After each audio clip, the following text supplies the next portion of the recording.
নেশা কবে মারালো নিছে খেতে খেতে বেকার করে ওরে আমার ভাবনা ভেবে জীবন গেল কেটে পথের দিশা দাও গণরসির পথের দিশা দাও আমি পদ হারাইয়া কান্দি পথে আমায় তুইলা না।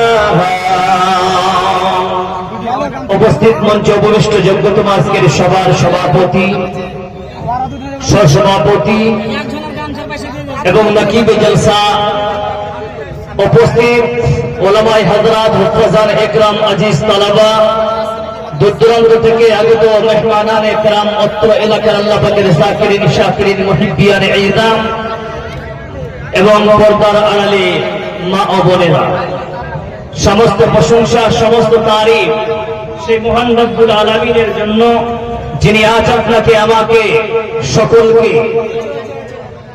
এই দ্বীনি মজলিসে আসার বসার পাশাপাশি কিছু আলেমকে বলার মতো এবং আপনাদেরকে শুনবার মতো যে মহান স্রষ্টা তৌফিক ইনায়েত করেছেন, সেই মহান স্রষ্টার আমরা সকলে শুকরিয়া আদায় করি, জোরে সোরে পড়ি আলহামদুলিল্লাহ।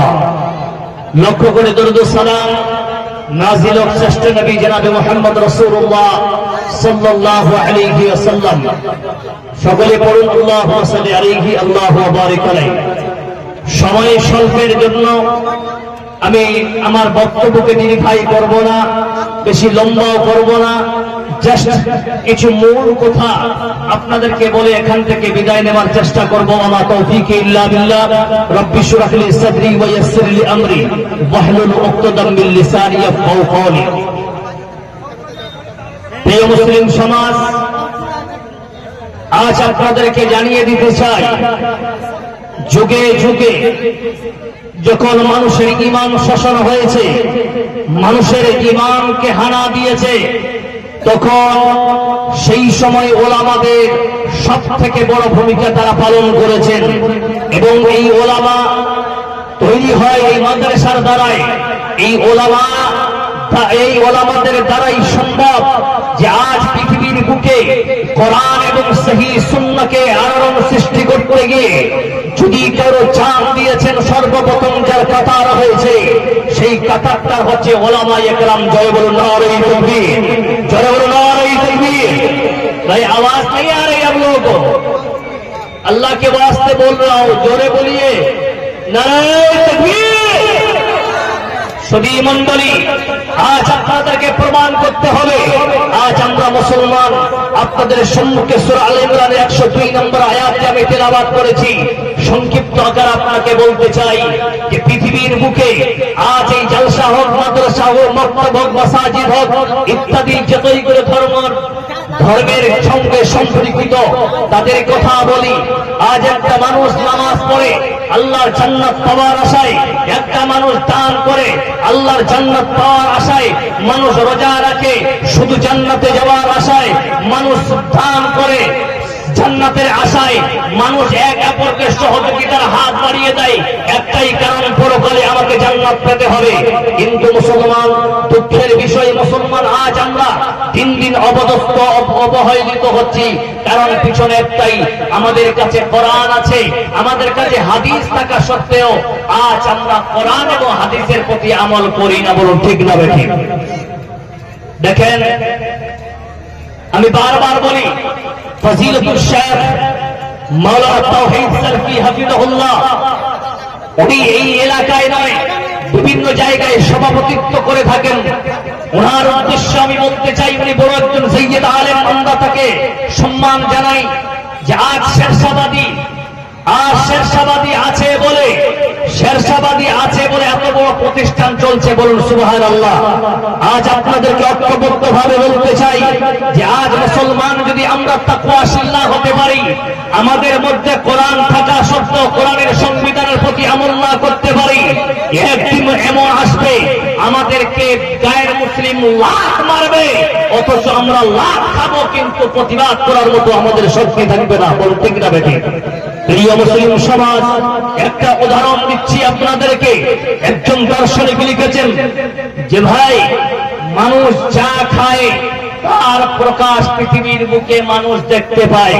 মনে রাখবেন আজকের জলসার ছোট্ট করে একদম মাহাসিল এবং মাহফাজ এবং জ্বর থেকে নিয়ে মাথা পর্যন্ত এতটুকু মনে রাখবেন ইনশাআল্লাহ। এই কথাগুলো যদি আমরা মন বাস্তবায়ন করতে পারি ইনশাআল্লাহ আল্লাহ আমাদেরকে নিশ্চয়ই জান্নাত দিবে, বলুন ইনশাআল্লাহ।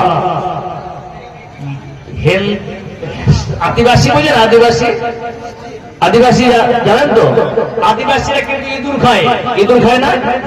তো ইঁদুর খেতে গেলে মাটিটাকে খনন করতে হয়, গর্ত করে ইঁদুরটাকে ধরতে হয়।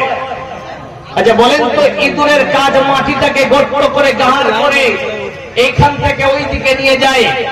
আদিবাসী ভাইরা আমার, তারা ওই ইঁদুরটাকে ধরতে গেলে ওদের ওই ইঁদুরের মতোই আবার ব্যবহার করে মাটি খনন করে তাকে ধরতে হয়, বলুন ঠিক না বেঠিক? এটা উদাহরণ অনেক লম্বা, আমি শর্টকাটে আসি। মুসলমান কি খেতে ভালোবাসে? মুসলমান কি খেতে ভালোবাসে? গরুর মাংস, গরুর মাংস খেতে ভালোবাসে। আর ধানগাঁওয়ার গ্রামে আশেপাশে অনেক ঝাল লাগিয়েছেন। দুপুর 12টার সময় একটা গরু কসকস ধানের খেতে গিয়ে গরু ধান খাচ্ছে। এবার ওই ধানের খেতে ধান খাচ্ছে, ধানগাঁওয়ার এলাকার প্রত্যেকটা মসজিদের মাইকে এলান করে দেওয়া যাচ্ছে মুয়াজ্জিনের দ্বারাই, যে মুয়াজ্জিন বলবে ওই গরু তুই পালা। আচ্ছা বলেন তো, গরু পালাবে? কথা বলেন, গরু পালাবে? পালাবে না। অনুরূপ একজন পাগল মানুষ বলছি, এত মৌলবীরা মসজিদে চিৎকার করছে কেন? চল একটা লাঠি নিয়ে মার পাছায় দুটা বাড়ি। যখন পাছায় দুটা বাড়ি দিয়েছে তখন গরু পালিয়ে গেছে, বলুন ঠিক না বেঠিক?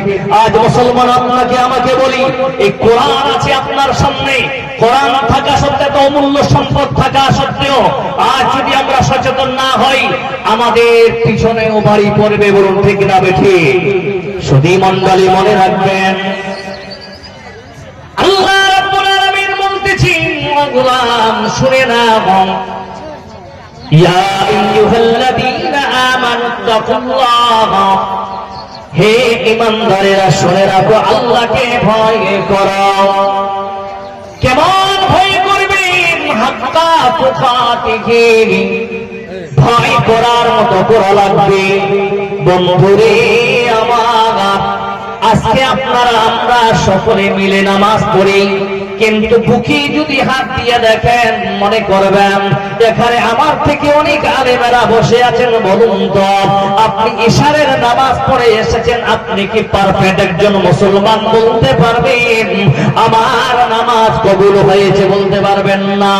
কেউ বলতে পারবো না, কিন্তু আল্লাহ সার্টিফাই দিতেছেন, সার্টিফিকেট দিতেছেন। মুমিন শুনে রাখো, লা তাকনাতুম মির রাহমাতিল্লাহ, বান্দা ইবাদত করেছো তুমি আমার রহমতের থেকে তুমি নৈরাশ হবে না। বান্দা আয় আয় আয় আমার কাছে সিজদায় অবনত চিত্তে আল্লাহকে ডাক, নিজেকে মুত্তাকিন তৈরি করে না, আমি আল্লাহ তোর ঠিকানা জান্নাতে দেব। শুধু ইমানদারি কেমন ভয় করা লাগবে? আজকে আপনারা যেমন মনে করেছেন আরে আমি দান করলাম, বড় পণ্ডিত নাম করেছেন না, আবু বকর রাদিয়াল্লাহু তাআলা আনহু, তার কাছে একজন বুড়িমা কাপড়ের দোকান করতেন। আবু বকর যখন কাপড়ের দোকান করতেন, 2 বছর আগে একজন গায়ের মুসলিম মহিলা আবু বকরের কাছে এসে একটা কাপড় খরিদ করে নিয়ে যায়। নিয়ে যাবার পর ওই আবু বকর দোকানে 2 বছর পর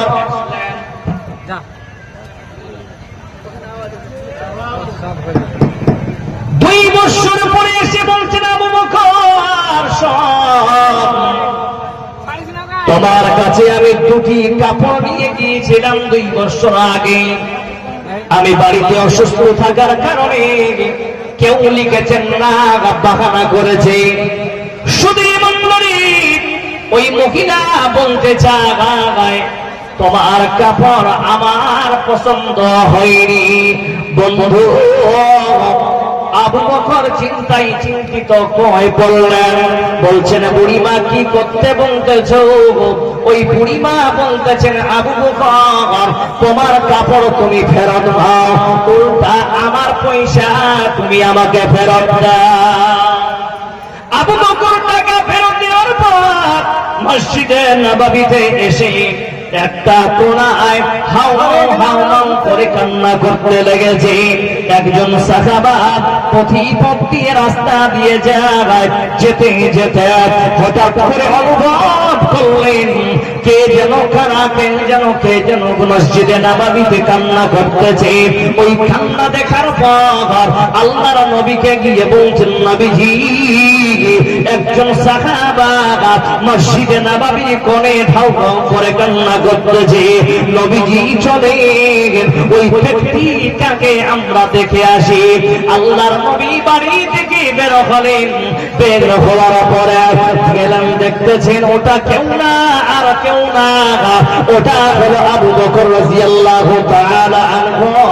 উনি বলতেছেন আবু বকর কেন কান্না করা? আবু বকর বলতেছেন ইয়া রাসূলুল্লাহ আমার কান্নার কারণ কি আপনি জানতে চান? বলে হ্যাঁ। বলছেন তাহলে শোনো, আমার কাছে একজন মহিলা 2 বছর আগে কাপড় নিয়ে গিয়েছিল। ওই মহিলাটা আমার বাড়ি আমার দোকানে 2 বছর পর আসে। আসার পর আমাকে বলতেছেন আবু বকর তোমার কাপড় আমার পছন্দ হয়নি, এই জন্য আমার কাপড় তার কাপড় আমাকে ফেরত দিয়েছে, আমি টাকা তাকে ফেরত দিয়েছি।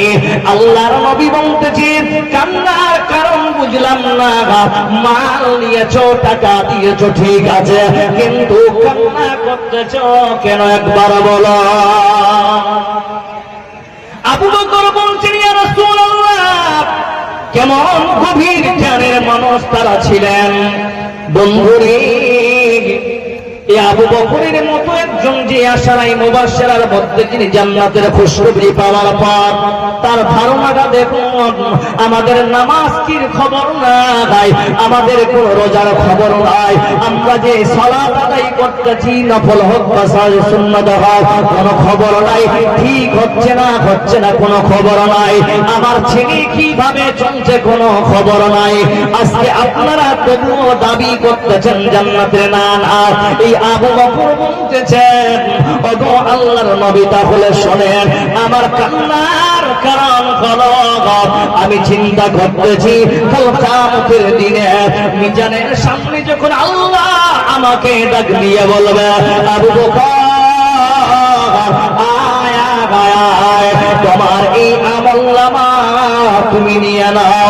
যখন আমলনামা যদি আল্লাহ দেখেন, আমলনামা দেখানোর পর আল্লাহ তাআলা যদি বলে দেয় আবু বকর রে তোমার আমল আমার পছন্দ হয়নি, নবীজি সারা জীবন আপনার সঙ্গে ছিলাম, ইবাদত করেছি, সম করেছি, আল্লাহ যদি আমার ইবাদতকে যদি সন্তুষ্ট করে নাই তাহলে আমার ইহকাল বরবাদ পরকাল বরবাদ। এই কারণে আমি আল্লাহর সামনে মাথা নত করে আমি কান্না করতেছি। জোরে বলুন সুবহানাল্লাহ। খ্বাবে গফলত মে সোয়ে হুয়ে মুমিনों, খ্বাবে গফলত মে সোয়ে হুয়ে মুমিनों, ऐशो इशरत दिखाने से क्या फायदा। क्यों अपने रब को जवानी में भूला गे तू, और ताकत के बोटे पे भूला गे तू, जब जवानी ढलेगी तो पछताएगा, ऐसे रोने रुलाने से क्या फायदा। जोरे बोलो नारे तकबीर, जोरे नारे तकबीर। सुधी मंडली अल्लाह पाक বলতেছেন বান্দা কে হবে তাকওয়াশীল। আল্লাহ কোরআন দিয়ে বোঝাচ্ছেন ওয়া ইদা কিলা লাহুম আমিনু কামা আমানান নাস, ঈমানদার তাকওয়াশীল কেমন হয়? আল্লাহ পাক বলতেছেন বান্দা যদি তোমার ঈমান ঠিক থাকে, কেমন ঈমান থাকা লাগবে তবে তুমি তাকওয়া পরেজগার হতে পারবে। আল্লাহ কোরআন দিয়ে বোঝাচ্ছেন তোমরা যদি ঈমান আলা হতে চাও তাহলে আল্লাহর নবীর সাহাবাদের মতো ঈমান আনো। হায়রে মুসলমান, আজকে আপনারা ঈমান তো আনেন না, আপনারা ঈমানটা পেয়েছেন, আর যে জিনিসটা ফ্রি অফ কষ্টে পাওয়া যায় ওই জিনিসটার কোনো কদর থাকে না বন্ধু। তাহলে এবার আসেন কেমন কথা, আমরা তো ঈমান আনি নাই, আমরা ঈমান পেয়েছি। আমার দাদা মুসলমান ছিল বলে আজকে আমরা মুসলমান, আমার বাপ মুসলমান বলে আজকে আমি মুসলমান। তাহলে আসি আল্লাহর নবীর হাদিস শোনার শুনে আপনারা মনে রাখবেন তাদের কেমন ঈমান ছিল। গরম কয়লার মধ্যে তাদেরকে শোয়ানো হয়েছিল, তবুও তারা আল্লাহকে ভুলে যায়নি। কিন্তু মুসলমান, আজকে আপনাদেরকে যদি বলা হয় মুসলমান তোমরা শুনে নাও, তোমার 4 হত্যা করা হবে কিন্তু তোমাকে ঈমানদার হতে হবে না, তোমাকে ঈমান ছাড়তে হবে। আমরা রাজি হয়ে যাব, কারণ আমাদের ঈমান দুর্বল আছে বন্ধুরে। তাহলে একটা হাদিস শুনিয়ে দিই। আল্লাহর নবী বলতেছি কেউ লিখেছেন হাদিসটা তাহলে দেখেন এই হাদিসটার কথা তারিক বিন শিহাব রাদিয়াল্লাহু তাআলা আনহু قال قال قال رسول الله صلى الله عليه وسلم دخل الجنة رسول في الذباب ودخل النار رسول في الذباب। আজকে আপনি কাঠিয়ারে যান অথবা আপনি পূর্ণিয়ায় যান, দুই দিকে যখন টাউনে যাবেন আপনার চারিদিকে কিংবা গায়ের মুসলিমদের বেড়া জালে ফাঁসবে। কেউ বলবে দে আমাদের মন্দিরে দেয়, আমাদের গায়রুল্লাহর সামনে দেয়, কিন্তু মুসলমান জবান দেয়, মুসলমান গর্দন দিতে রাজি আছে, ঈমান সম্পদ হারাতে রাজি নাই। জোরে বলুন নারে তাকবীর। ফাঁসিয়ার একটা ছেলে আব্দুল হাকিমের বেটা কাঁদছে, স্টেজে নিয়ে যাও। মাটিয়ার হাকিমের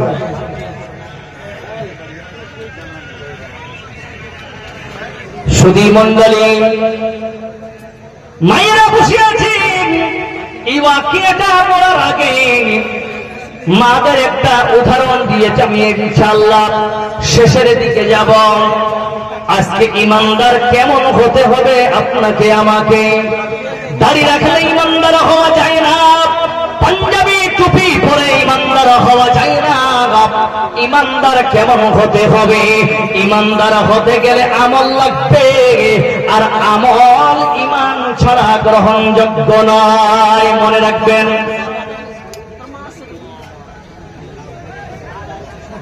बात करने के लिए बैठे जी, ভালো করে শুনুন, ফর্মুলাটা নিয়ে যান। আমল যতই করেন যদি ঈমান না থাকে গ্রহণযোগ্য নয়, এটাই বাস্তব কথা। আমল যতই করে যান যদি ঈমান না থাকে আপনার গ্রহণযোগ্য হবে না। এই বৎসরে রমজান মাসে রোজা